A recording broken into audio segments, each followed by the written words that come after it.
Hello hello hello. So welcome to all of you in लोगा एडुआर coaching centre. आप सबका बहुत बहुत स्वागत है। आज हम लोग करने वाले हैं क्लास 8 का बहुत इंपॉर्टेंट चैप्टर जिसका नाम है फ्रिक्शन। मतलब ये हुआ कि आप समझ गए होंगे कि मैं साइंस का बात कर रहा हूँ। तो शुरू करते हैं बिना टाइम लगाए चीज़ों को फटाफट तरीके से।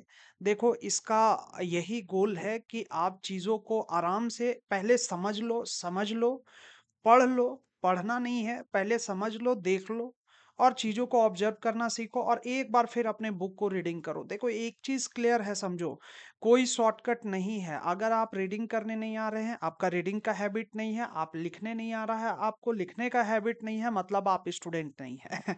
बात सिंपल है। तो इसलिए भले हम लोग का जनरेशन धीरे-धीरे करके आगे बढ़ रहा है, लेकिन अल्टीमेटली हम लोग एक चीज़ को छोड़ रहे हैं, वो है रीडिंग और राइटिंग। रीडिंग और राइटिंग अगर नहीं होता है तो ऐसे सिचुएशन में वो बच्चा बच्चा ही नहीं रहा है।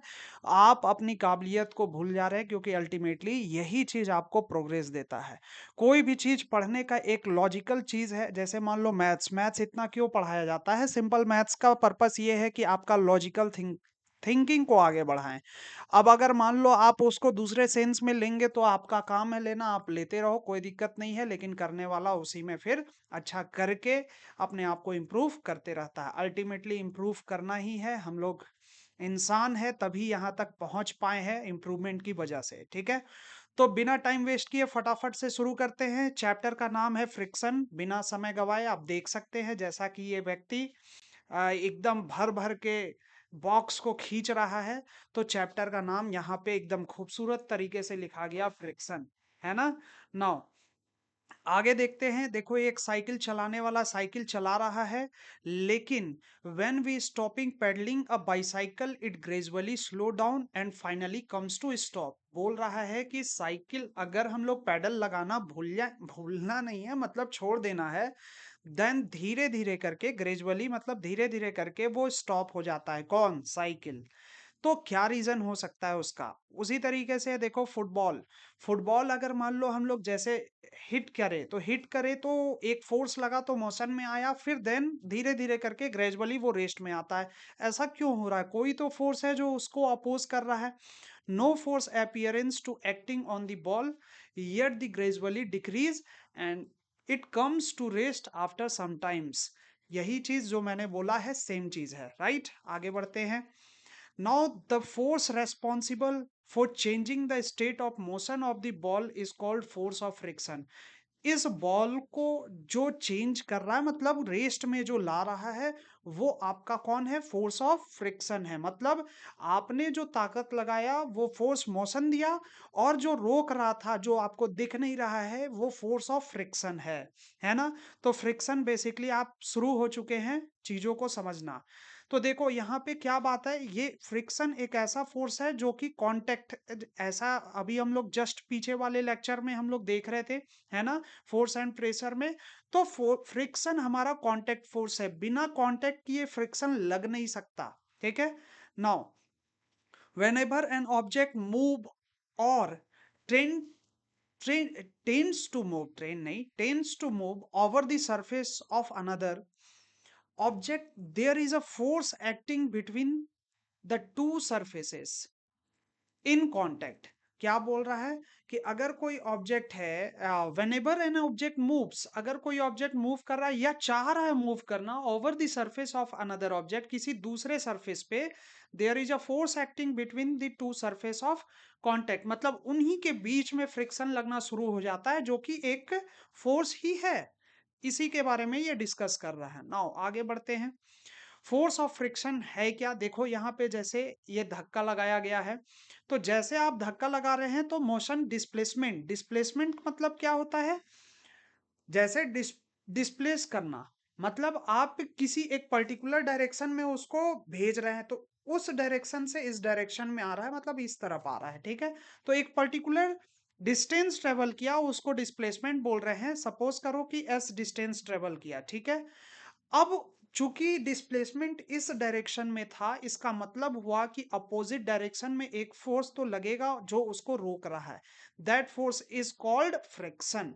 The force of friction always act on all the moving object and the direction is always opposite to the direction of motion. ठीक है, तो ये सेम चीज बोला गया है कि हमेशा ध्यान रखना है कि फोर्स किसी भी ऑब्जेक्ट में, किसी भी प्लेस में, अगर हम लोग एक डायरेक्शन में, एक पर्टिकुलर डायरेक्शन में कोई डिस्प्लेसमेंट हो रहा है या मूव कर रहा है बॉडी, तो उसके जस्ट अपोजिट डायरेक्शन में एक फोर्स अप्लाई होगा, that force is called friction. ठीक है, तो ये स्टेटमेंट है, आप इसको ध्यान में रख सकते हैं।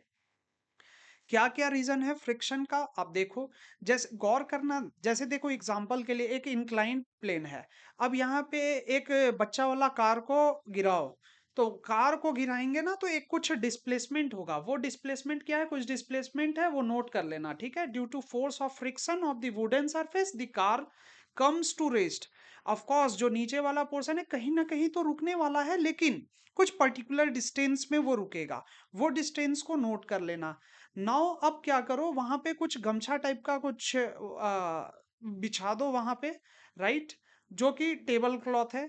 अब कार को वहां पे छोड़ो। जैसे कार को छोड़ते हैं, तो यहाँ आपको दिखेगा कि टेबल क्लॉथ में आप, वो जो कार है ना, वो बहुत कम डिस्टेंस ट्रेवल कर रहा है। इसका मतलब हुआ कि कम डिस्टेंस ट्रेवल कर रहा है किस में, क्लॉथ में, मतलब फ्रिक्शन ज्यादा है। यही चीज ऑब्जर्वेशन आप देखना, एक्सपेरिमेंट करके देखना, आप पाएंगे कि ऐसा होता है। ऐसा इसलिए होता है क्योंकि टेबल जो वुड है, वुड के कांटेक्ट में अगर जब रहता है तो फ्रिक्शन थोड़ा कम लगता है, विथ कंपेयर विथ क्लोथ। अगर क्लोथ रहेगा तो फ्रिक्शन ज्यादा होगा। ठीक है, now due to force of friction of the table cloth the car comes to the rest. सही बात है। अब देखो मामला क्या है, वही चीज को समझाएगा। Where do you think the car covered a greater distance. क्या कार डिस्टेंस ज्यादा ट्रेवल कर रहा है, सेम चीज को वो बता रहा है। ठीक है, नाउ आगे बढ़ते, काउज ऑफ फ्रिक्शन।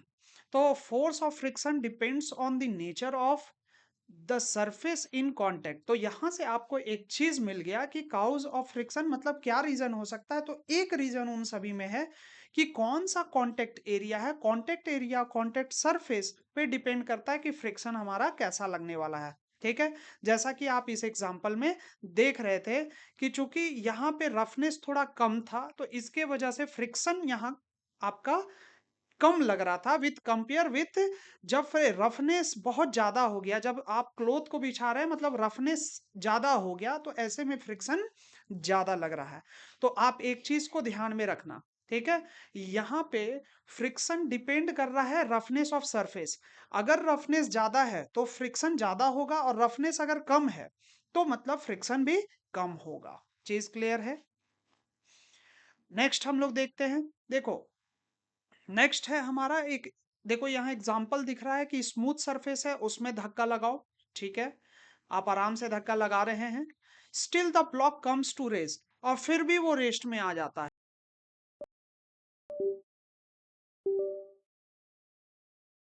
नहीं है, भले बोलो कम या ज्यादा। when two surfaces are put in contact, the irregularities of one surface get somewhat interlocked with the irregularities of the other surface। क्या बोल रहा है, देखो एक चीज तो सबसे पहले समझो कि इस दुनिया का कोई भी चीज ना एकदम प्लेन नहीं है। कुछ भी हो जाए, हर जगह पे ना कुछ इरेगुलर सरफेस तो है ही, थोड़ा बहुत तो अप एंड डाउन है ही, भले हम लोग उस चीज को देख ना पाए, उसको बोलते हैं इरेगुलर शेप। अब क्या होता है कि जैसे आप वहां पे जाते हैं, मतलब आप किसी चीज में फोर्स लगाते हैं या मोशन में जाता है, तो वो इरेगुलरिटीज जो पार्टिकल होते हैं एक दूसरे से, जो दो अलग अलग है ना सरफेस, तो उन दोनों में इंटरलॉकिंग का काम शुरू हो जाता है, और इंटरलॉकिंग की वजह से फ्रिक्शन लगना शुरू हो जाता है। इसी चीज को यहाँ पे मेंशन है, जो फिगर में भी आपको दिख रहा है। ठीक है, नो, अब सोचो, force is applied but that force is not able to set the body in motion. ठीक है, अब देखो क्या है, लेट अस अंडरस्टैंड व्हाई, क्यों ऐसा होता है।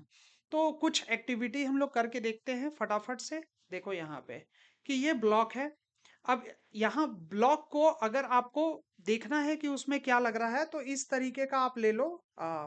ये मेजरमेंट करने का तरीका होता है कि कितना वेट आप खींच रहे हैं, ठीक है। तो आप इसको, स्प्रिंग बैलेंस है, आप यहाँ पे थोड़ा सा इसको खींचो, ठीक है, और काउंट करो कि कितना वैल्यू होता है। क्या ऑब्जर्व करते हैं, कितना फोर्स अप्लाई होता है, यहाँ पे आप फोर्स को मेजर कर लेंगे, ठीक है। तो the reading of the spring balance changes but the block does not move. देखो गौर करो, यही चीज तो है खासियत, कि आप क्या कर रहे हैं। यहाँ पे देखो क्या हो रहा है कि ब्लॉक है रखा हुआ, आप स्प्रिंग को ऐसे खींच रहे हैं, ठीक है, फोर्स मतलब आप धीरे धीरे इंक्रीज कर रहे हैं, लेकिन उसके बावजूद भी ये ब्लॉक अभी तक मूव नहीं हुआ है। हालांकि जो ये जो स्प्रिंग का वैल्यू है, जो फोर्स का वैल्यू है, वो चेंज हो रहा है, ठीक है। तो ऐसा क्यों हो रहा है, इस चीज को समझना, ठीक है। यही तो क्वेश्चन है।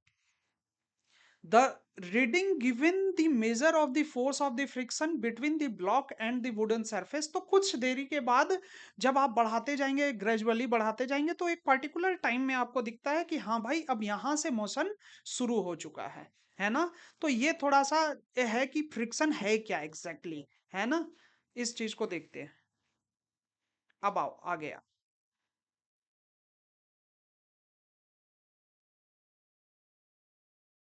थोड़ा सा बढ़ने दो फटाक से। अब दो, सुनो सुनो, अब देखो जैसे हम लोग एक को किए थे, सेम चीज हम लोग दो ब्लॉक के लिए करने वाले हैं। यहाँ पे दो ब्लॉक के लिए करो फिर। तो दो ब्लॉक के लिए करेंगे तो वो जो फोर्स है ना, वो फोर्स फिर ज्यादा लगेगा, ज्यादा वैल्यू लग रहा है तभी जाके वो खिंचाएगा, नहीं तो नहीं होगा। मतलब एक जगह पे एक वुड पे अलग खींचने पे आ रहा था, और दूसरे दूसरे ब्लॉक पे अलग खींचने पे मतलब वैल्यू ज्यादा होके फिर मोशन में आ रहा है, ठीक है। तो क्या रीजन हो सकता है इसका, और फ्रिक्शन में क्या इफेक्ट होता है वो समझो। स्प्रिंग बैलेंस यहाँ पे है चीज। Spring balance is the simple device that can be used for measuring the force acting on the object. Spring balance ऐसा है, देखना गांव देहात में क्या होता अभी भी।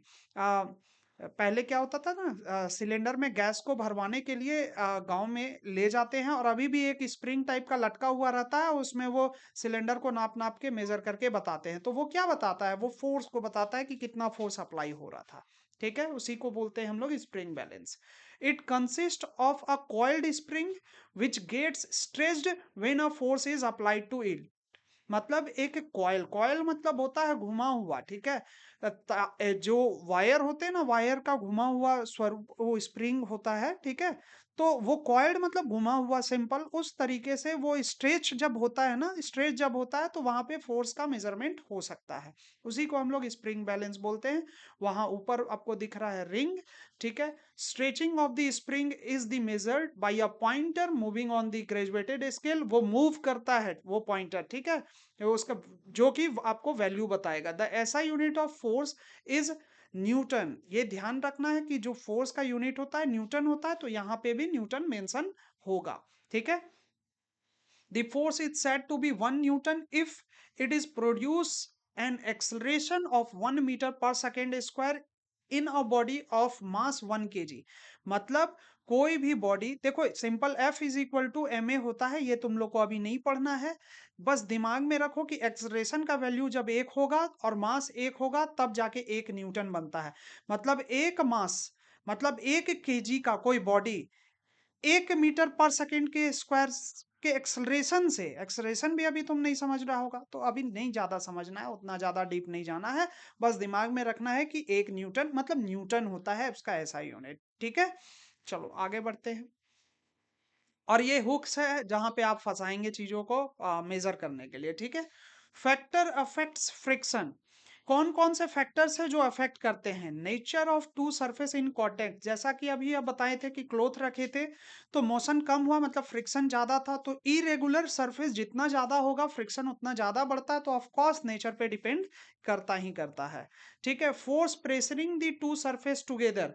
दूसरा चीज है कि फोर्स कितना प्रेशर दे रहा है उसको मूव करने के लिए। अब कोई भारी भरकम चीज होगा तो उसको वो ज्यादा प्रेशर दे रहा है, तो वहां पे अगर हम लोग फोर्स को अप्लाई करेंगे तो ऑफ कोर्स वहां पे फ्रिक्शन हमारा ज्यादा ही होगा, उस पे भी डिपेंड करेगा, ठीक है।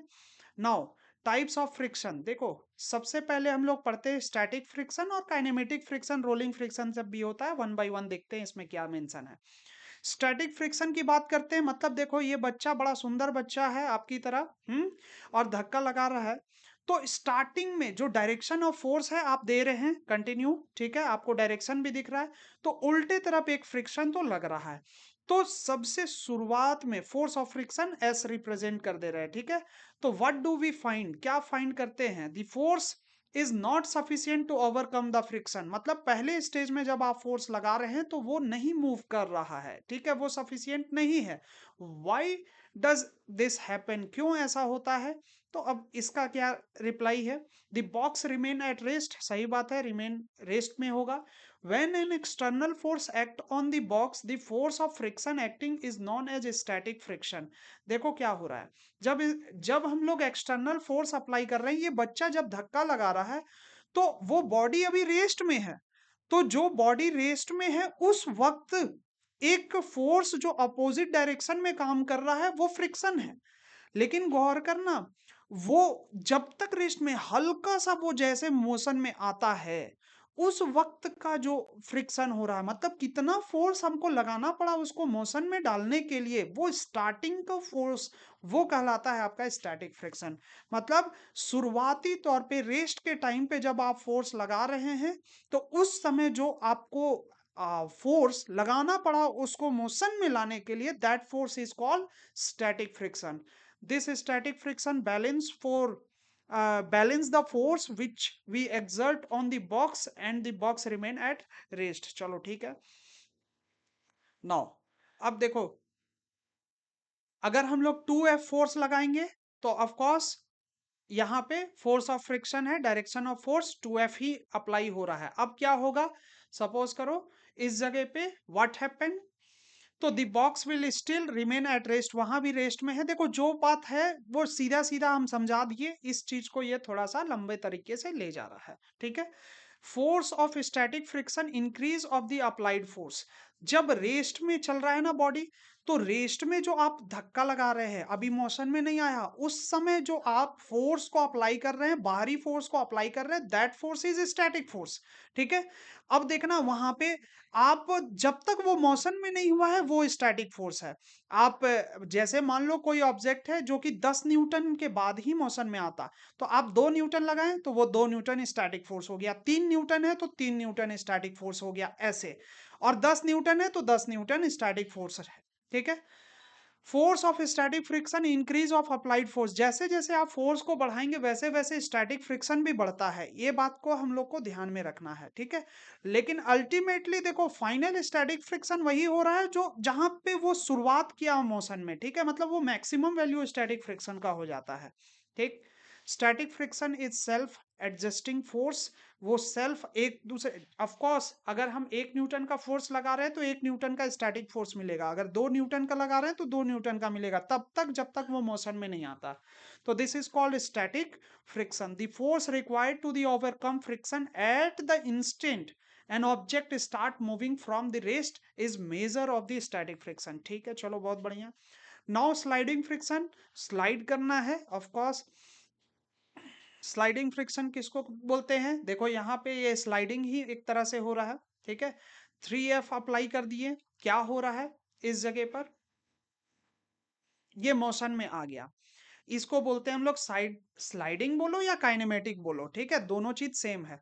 तो जब वो मोशन में आ गया उस वक्त जो अपोज कर रहा है फ्रिक्शन, वो देखना हमेशा कम होता है, तो उसको हम लोग बोलते हैं स्लाइडिंग फ्रिक्शन और काइनेमेटिक फ्रिक्शन, ठीक है। The force of the friction is known as sliding friction और काइनेमेटिक फ्रिक्शन। चलो आगे बढ़े, next static and sliding friction. यहां पे देखो ब्लॉक जब तक है, हम्म अब देखो एक एक करके उसमें मास को बढ़ाते जाओ, ठीक है, वेट को बढ़ाते जाओ, तो जब तक वो मूव नहीं कर रहा है तब तक वो स्टैटिक फ्रिक्शन है, और फिर वो क्या हो जाएगा, वो स्लाइडिंग फ्रिक्शन है। तो बस इसको फटाफट देखना है, देखो मोशन में आ गया तो वो स्लाइडिंग फ्रिक्शन हो जाएगा, ठीक है। ग्राफ ऑफ फ्रिक्शन देखो, ऊपर रखो फ्रिक्शन का वैल्यू, और यहाँ अप्लाइड फोर्स और ऊपर फोर्स ऑफ फ्रिक्शन को अप्लाई करो, ठीक है। और ग्राफ हमेशा ध्यान रखना, स्टैटिक फ्रिक्शन हमेशा एक इक्वल, एक सीधा लाइन होता है, ठीक है, लीनियर होता है। Static friction is a equal and opposite to the applied force. हमेशा स्टैटिक फ्रिक्शन जो फोर्स अप्लाई किया गया है उसके बराबर, ऑफ कोर्स जैसे बोल रहे थे कि 1 न्यूटन लगा रहे हैं तो स्टैटिक फ्रिक्शन 1 है, 2 न्यूटन लगा रहे हैं तो स्टैटिक फ्रिक्शन 2 है, लेकिन डायरेक्शन उसका क्या होगा, हमेशा उल्टा होगा, अपोजिट होगा। फिर बोल रहा है it can increase only only up to a certain upper limit. उसको हम लोग लिमिटिंग फ्रिक्शन बोल देते हैं, मतलब एक अंत तक ही वो जो है ना, वो स्टैटिक फ्रिक्शन रहता है, उसके बाद वो हट जाता है चीज, ठीक है। तो वहां पे उस जगह पे हम लोग उसको बोल देते हैं लिमिटिंग, मतलब सो मैक्सिमम वैल्यू, जैसे अभी एग्जाम्पल दे रहे थे 10 न्यूटन का, ठीक है, जो अंतिम में 10 के बाद वो मोशन में आ जाता, राइट। तो उसी के बारे में बात हो रहा है। तो ये हो गया उसका लिमिटिंग फ्रिक्शन, उसके बाद वो अपने आप को चेंज कर लेगा और वो काइनेमेटिक में चला जाएगा, ठीक है। देखो ये आ गया ना स्लाइडिंग फ्रिक्शन, ठीक है। अब जैसे ये किए लिमिटिंग फ्रिक्शन हुआ और उसके बाद वो किस में चल जाएगा, स्लाइडिंग फ्रिक्शन में। तो ये ग्राफ है, ध्यान रखना, sliding friction is always a little less than the limiting friction as well as static friction. तो स्टैटिक फ्रिक्शन का पार्ट ये वाला मैक्सिमम जाता है, तो स्टैटिक फ्रिक्शन इसको मानो और स्लाइडिंग फ्रिक्शन ये है, मतलब वैल्यू नीचे किसका है, स्लाइडिंग फ्रिक्शन का है। मतलब ध्यान रखना कि स्लाइडिंग फ्रिक्शन मतलब काइनेटिक फ्रिक्शन, सॉरी काइनेमेटिक बोलते हैं, काइनेटिक फ्रिक्शन वो हमेशा कम होगा विथ स्टैटिक फ्रिक्शन, ठीक है। चलो, why is sliding friction less than static friction, क्यों होता है ऐसा। तो देखो, चूंकि वो ब्लॉक, जब हम लोग मूव नहीं करते हैं ना, तो उस समय इंटरलॉकिंग बहुत तगड़े टाइप से होता है। This is because of interlocking between the irregularities. अब जैसे मोशन में आता है ना, तो इरेगुलर शेप जो है ना, वो चेंज, उसको वो इंटरलॉक करने देता नहीं है। Once the interlocking having unlock the block start moving, है ना। तो वही तो है कि इंटरलॉकिंग उसको करने नहीं दिया जा रहा है जब मोशन में आ जाता है। तो once the motion starts, the contact point on one surface do not get enough time to lock into the contact point of the other surface। उतना समय नहीं मिल पाता, उतना टाइम नहीं मिल पाता उसको इंटरलॉक होने में। मोशन के टाइम, रेस्ट के टाइम पे वो इंटरलॉक हो जाता है, ठीक है। तो ये हो गया sliding friction. Now the last one is rolling friction. बड़ा सुंदर है रोलिंग फ्रिक्शन का, एग्जांपल भी बहुत है। बैग देखो, बहुत बढ़िया, इतना भारी भरकम बैग को उठा के कितना आदमी घूमेगा। तो देखो रोलिंग फ्रिक्शन कितना फोर्स को कम कर दिया। Why do the bag have wheels, क्यों चक्का लगा हुआ है। तो it makes it easy for a person to pull the bag, thus reducing friction. Friction को कम करने के लिए हम लोग गाड़ी में भी चक्का गोल गोल ही क्यों रखते हैं, क्योंकि फ्रिक्शन को हम लोग कम करना चाहते हैं। This is called rolling friction. Such a friction is called rolling friction, जो कि एक एग्जांपल है आपके सामने, ठीक है।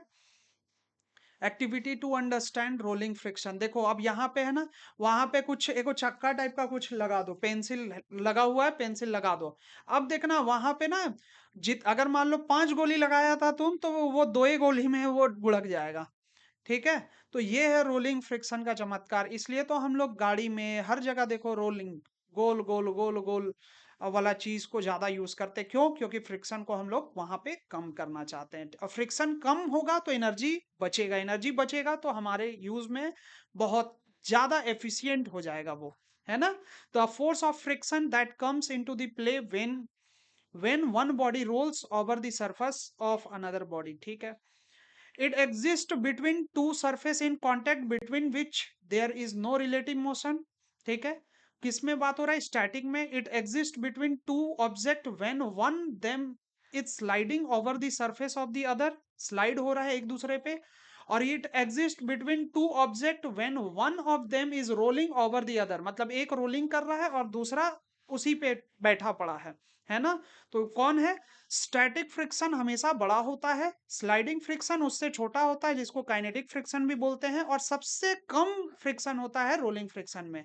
तो इसलिए तो चक्का जब जो है ना, व्हील रिवॉल्यूटरी इन्वेंशन क्यों है, क्यों गोल गोल इसलिए किया गया है, राइट, ठीक है।